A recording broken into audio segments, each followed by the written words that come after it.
आसाराम बाबू से मेरी भेंट हुई थी और क्योंकि हमें भी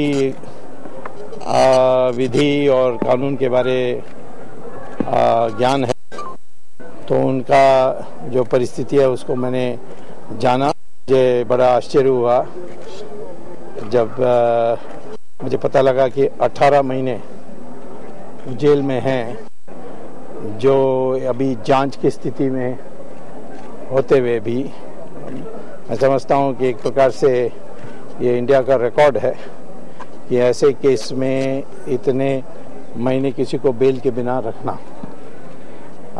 दंडित लोग जैसे जयललिता हैं या लालू हैं, वो दंडित होने के बाद भी अपील में उनको बेल मिली है, तो इनके लिए कोई कारण नहीं है। अब सुप्रीम कोर्ट का जो अंतिम जो निर्णय था उसके अनुसार अब उनको बेल में बाहर आने के लिए सारी जो शर्तें हैं वो पूरे हो गए हैं और मैं आशा करता हूं कि आने वाले दिनों में एक नया याचिका यहाँ पेश हो और उसमें उनको बेल यहाँ से मिलकर वो रिहा होकर बाहर। आप पैरवी करेंगे सर?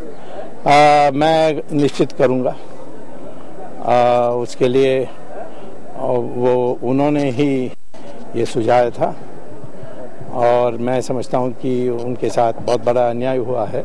लगातार और की बात चल रही सर, मैं तो जो मटेरियल है उसको देखकर कहूँगा कि केस बनता नहीं है।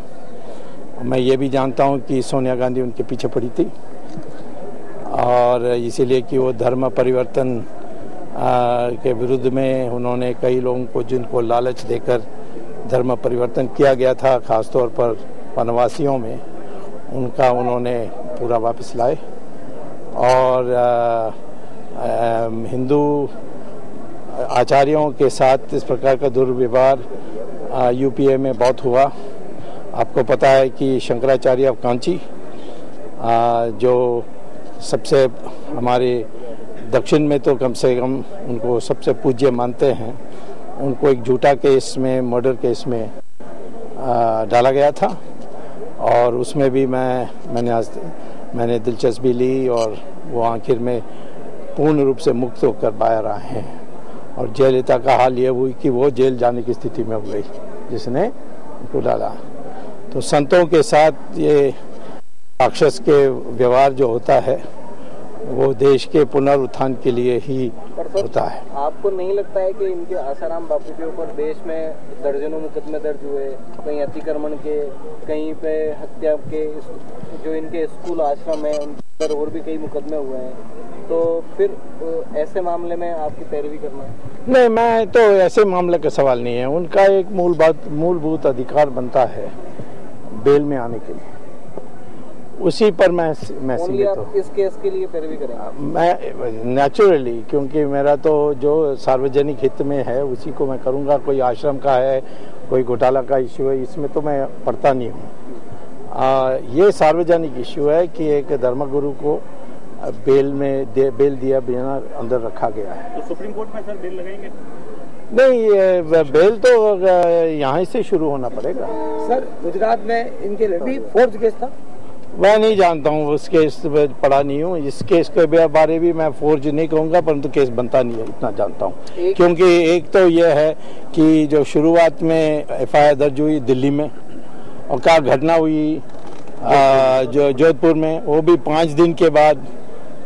तो ये हमारे जो सुप्रीम कोर्ट के जजमेंट्स हैं उसके अनुसार कोई पुलिस स्टेशन एफआईआर दर्ज नहीं करता। वो तुरंत उनको कहता है कि जोधपुर के पुलिस स्टेशन को फ़ोन करके कहता है कि ऐसे आए हैं, हम भेज रहे हैं।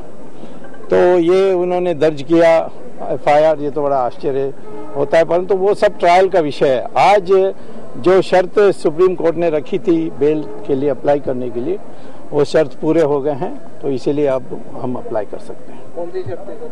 कि वो सारे जो इम्पोर्टेंट विटनेसेस हैं, जो महत्वपूर्ण साक्षी देने वाले लोग हैं, उनका पूछताछ पूरा हो जाना चाहिए। वो लगभग पूरा हो गया। सर, जब लोकसभा के चुनाव थे उसके पहले मोदी ने एक व्हीप जारी किया था, कोई भी नेता आशाराम बापू के जो हैं उनके समर्थन में कोई खड़ा नहीं होगा। अच्छा, ये क्या सकता है, ये मुझे तो कोई याद नहीं है। व्हिप जारी किया था उन्होंने। व्हिप जारी किया था? हाँ, उसके बाद किसी भी नेता ने उनकी पैरवी नहीं की। अच्छा, ये मैं पूछूंगा मोदी से क्या ऐसा कोई व्हिप आपने जारी किया है तो मुझे क्यों नहीं बताया। ये वकील के रूप में। और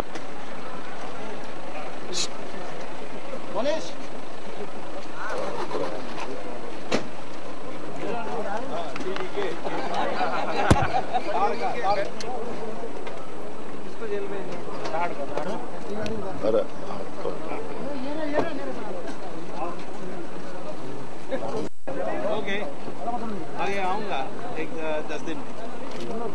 कागज तैयार नहीं है।